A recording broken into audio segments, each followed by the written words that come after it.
So what's up mga choy? I'm back with another vlog, and for today's video, hindi pang karaniwan yung mga contents natin ngayon. I mean, para sa akin ha. Yung content kasi natin ngayon is pupunta tayo sa Intramuros para mag-shoot ng mga tourist destination dun sa Intramuros, yung mga historical places dun. Pupunta tayo sa San Agustin Church, tayo makadaan sa Luneta Park, at saka kung ano-ano pa yung pwede natin magawa dun, susubukan natin dun, mag-iikot tayo.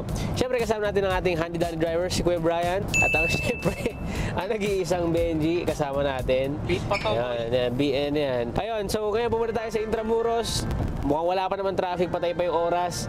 Bahala na si Batman kung ano pwede natin magawa. Basta mag-iikot tayo dun sa mga simbahan, sa mga museum. Samahan nyo kami sa adventure na to. This is exploring Intramuros for a day. Let's go!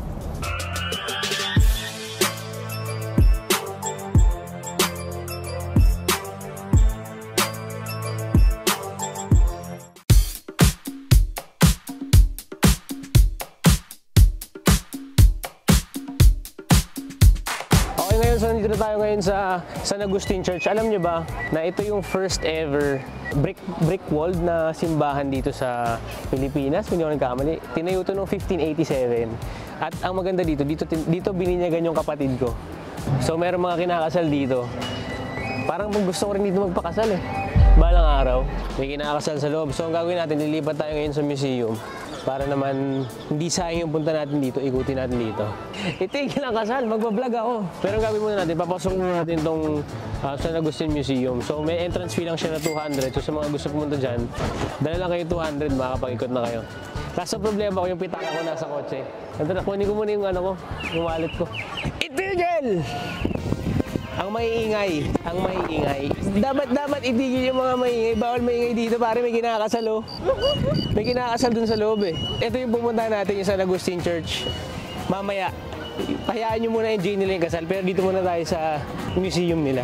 So bahala na kung ano yung makikita natin dito.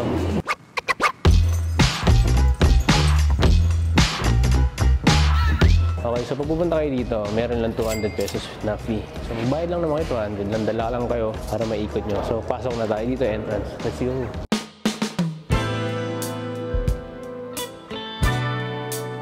Alam mo yung naalala ko dito?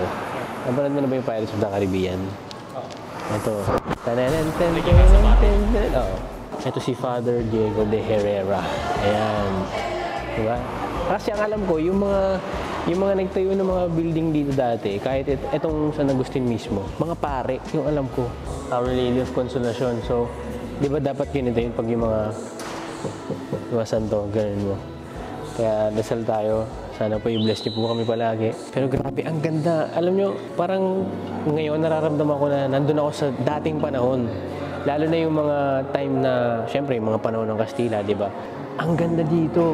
At syempre, itong mga artifacts na to, ayan o, ito yung mga artifacts or yung mga gamit dito. Dati pa talaga. Hindi ito yung bago ha. Ayan o, tingnan nyo. Itong fan na to, 1790 pa siya. Sa China pa nang galing. At saka tignan nyo yung quality. Sobrang ganda. Isipin nyo para tumagal siya ng ganyan grabe. No, mga 400 years na, diba? Galing. So, pupunta tayo dito sa part na to dun sa kabila. Meron siyang open area. Tignan nyo, sobrang ang ganda tignan, no? Makaluma. So, puntahan natin dito. Meron nga ditong part na parang ano eh, sa Harry Potter. Ang ganda. Tignan mo. Silipin mo natin dito. Hey! Ang ganda, oh. Siguro, yung mga dating tao, ganito maglakad dito.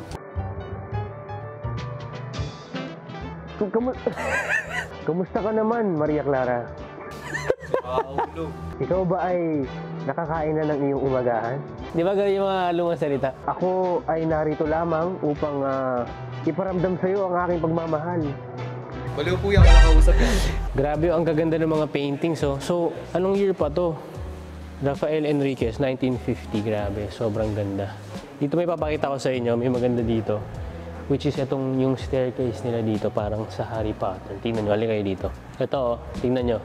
Diba, para kang paakit sa Hogwarts. Gryffindor!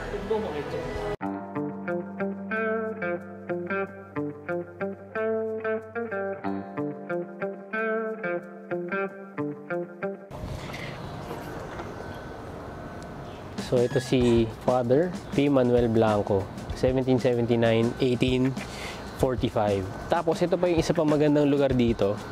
which is dito yung isang malaking parang siguro dito nagdi-date yung mga makalumang tao. So silipin natin sila dito. Dito nagdi-date si Maria Clara. Diba? Na-imagine ko na dito naglalakad yung mga soldier o kaya baka dito yung mga gwardiya may kabayo. Itigil! Tingnan mo naman dito, boy, sobrang ganda. Parang dito nagdi-date sila, sila Maria Clara. Alam mo yung maganda dito, na-preserve nila to, or kung medyo may renovation, pero at least, nandun pa rin yung look niya na makaluma. Hindi siya yung ginawang modern talaga. So, maganda talaga sa Intramuros kasi dati, noong mga panahon ng Kastila, ang Intramuros is yung sentro ng Maynila. And alam niyo ba yung ibig sabihin ng Intramuros? Within the walls. Yun yung meaning nun. So, may meaning yun, di ba? May natutunan naman kayo sa akin. So, dito, meron din mga iba pang artifacts na pwede natin makita. So, pasukin natin. Grabe, sobrang ganda. Nababaliw ako kasi syempre yung mga artifacts dito, lumang panahon pa to. Tingnan niyo yung mga taon, pero ang ganda ng mga naka-display. Historical. Yung mga tipong, kung nagbarong lang ako, o mararamdaman ko nasa dating panahon na mga bandera pang prosesyon. Anong taon to? 18th century. Oh, di ba? Preserved na preserved. Silk gold thread. Dalmatic, 19th century. Grabe. Ito, tsaka ito mga libro. 1674, 1797. So, sobrang dati pa. Grabe.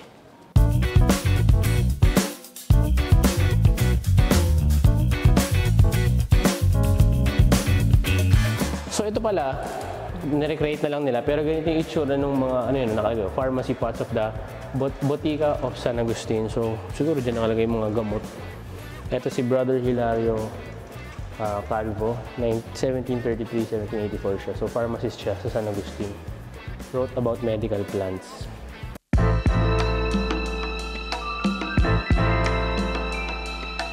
Ito pala yung itsura ni St. Paul. Ayan o, si San Pablo. Yan, St. Paul. Diba? Yan yung itsura niya. Okay, so ito yung second floor nung San Agustin Church. Ano, ipapakita namin siya sa inyo. Ang problema kasi sarado sa baba and may nagdadasal. So, para lang mapakita ko sa inyo, tingnan nyo. Sobrang ganda, di ba? Dito bininyagan yung kapatid ko. Shoutout kay Jared. Okay, so sayang sarado yun sa baba, pero at least napakita ko sa inyo yung San Agustin Museum, napuntahan natin, and pati yung church kahit paano nakita nyo. Marami pa tayong ikutin dito sa Intramuros na mga museum din, sisilip tayo mamaya. And then, ayun, papakita namin sa inyo. Pero punta muna tayo sa Maharli Cafe, malapit sa may Lyceum. Let's go. Okay, so dito tayo sa Maharli Cafe. Alam nyo, hindi nyo alam kung saan, maliligaw talaga kayo. Tabi lang siya ng Zago, ito yung Lyceum. Okay, so sad to say, wala na tayong maabutan ng 5 o'clock PM dito ng mga bukas na museum. Pero pwede natin magawa is magkakalesa na lang tayo. Kaya ngayon, try muna natin tong pure chocolate kasi hindi ako mahilig magkape. Never talaga ako nahilig magkape kahit kailan. So, pag pupunta ako sa mga coffee shop, kahit Starbucks, lagi ko lang iniinom mga hot chocolate, gano'n. Pero hindi ako umiinom ng kape. So, try natin to. Mama Ace, ang sarap naman ng pure chocolate nyo. Baka naman, Maharli Cafe.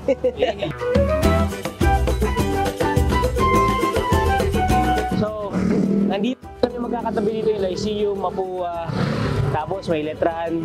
Nag-talk na ako dito dati sa Lyceum kasi syempre, na-invite tayo dito mga 2019, matagal na. Pero ngayon, magkakalesa tayo, o kaya magbibisikleta. Yan ang yan. Bahala na kung ano yung magiging trip natin. Let's go. Okay, so dito tayo sa cathedral ngayon. Ngayon, gusto ko sana mag-drone kaso kailangan pala pag magdo-drone kayo dito, may permit kayo, may coordination kayo sa Intramuros mismo. So silipin na lang muna natin yung simbahan tapos magkakalesa na tayo. Okay, so bawal din pala mag-vlog dito. Ngayon, bawal mag-vlog, bawal mag-video.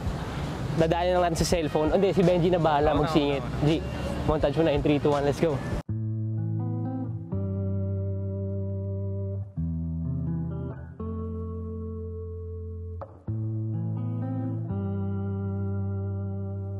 Sasakay na tayo ngayon sa Kalesa. Kuya, ikaw ba pwede kayo ipakita? Yes po, pwede po. Ayan, sasakay tayo sa Kalesa. Ano pong pangalan ni Kuya? Buloski po. Si Kuya Buloski. Mag-ano na tayo, kakalesa. Iikot tayo sa buong Intramuros. Ngayon, pag gusto nyo mag-ikot dito na nakakalesa, 1,000 pesos yun. Pag sa Intramuros, pero pag dadaan ng Luneta, may additional yun. Choice nyo naman eh. Let's go. Kaya dito kayo? Dito po kayo, di ba? Opo. Pwede ba ako tumabi? Pwede naman, teka lang. Sige lang, sige lang, sige lang. Hey! So, sinasakyan natin ang pangalan, sino po? Bitek? Bitek. Ah, Bitek! Civic pala to, pre. Si Bitek to, si Bitek. Oo. So kuya, pag ano po, buong araw kayo naghihintay ng sasakay? Yes po. Pag yung mga tawag-tawag po sa mga hotels, Opo. Okay. booking po yan. Pag ano po, usually puro foreigner. Yes po. Depends naman po sa tawag po. May foreigner, Filipino. Pero yun na po yung regular rate talaga, 1K. Tourist na local po, isa lang po ang rate namin. Saka hindi rin naman po nasusunod. Kahit minsan po, kahit tourist po, local, may discounted po kami. Opo. Yung po Okay. sinabing 1,000, 1,000 talaga. Depende na lang kung sa kumuha, no? Yes po. Grabe, no? So yung ano oras po yung break nyo? Pag wala na pong pasaya, saka depende rin naman po. Kasi mahal na rin pong mga expenses sa mga kabayo namin, saka ng mga... Ito po, pag nadudumi siya, po, tama ba? meron siyang parang Pangsalo, oo. Hey. Kung nasa right side natin, this is they call Archbishop Palace. Archbishop Palace. Yan yung mga nagiging bahay opisina ng mga nagiging bishop ng Manila or cardinal. Wow. Ang huling nag-stay yan si Cardinal Tagle. Tagle, Now, Cardinal diba, yung Tagle. Cardinal of Manila named Cardinal Jose Advincula. Ading ko lang.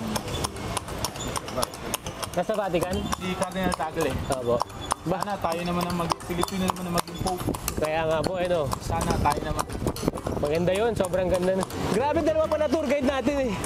May sumagot din dito, oh. Sabi nasa Vatican. Pero kung nasa right side natin, one of the churches in Intramuros Day called San Ignacio de Loyola. San Ignacio de Loyola. 300 meters before, there was church and convent in Intramuros. Opo. But this one is not longer a church, another museum inside Intramuros. Opo. Because Intramuros now was full of museum and university and private property. Okay. But the Spanish colony, every 300 meters, church and convent. Oh. And this one to the right side, the Spanish colony, it's the old site of Ateneo de Manila. Old side? Yes, old site. Old side? Yeah, where Oh. one of the national hero of the Philippines, Dr. Jose Rizal, was studied there. Ateneo de Manila was founded 1817 in this area. They transferred in Padre Paura and then totally moved in Loyola, High Quezon City in 1952. Oh. And this Grabe. one to the right side, Spanish colony, that's the old site of Colegio de Santa Isabel before transferring Top Avenue. Okay. If you notice, the school very small because the Spanish colony, the school of the boys and the girls was separate. Oh, okay. Now the place was a private property. Opo. And if you notice to the front, that's they call Plazuela de Santa Isabel. This is the memorial park here in Intramuros. Okay. Guys, gentlemen, in the middle of this plaza, 100,000 people buried here by mass grave. That's the victim of the World War II.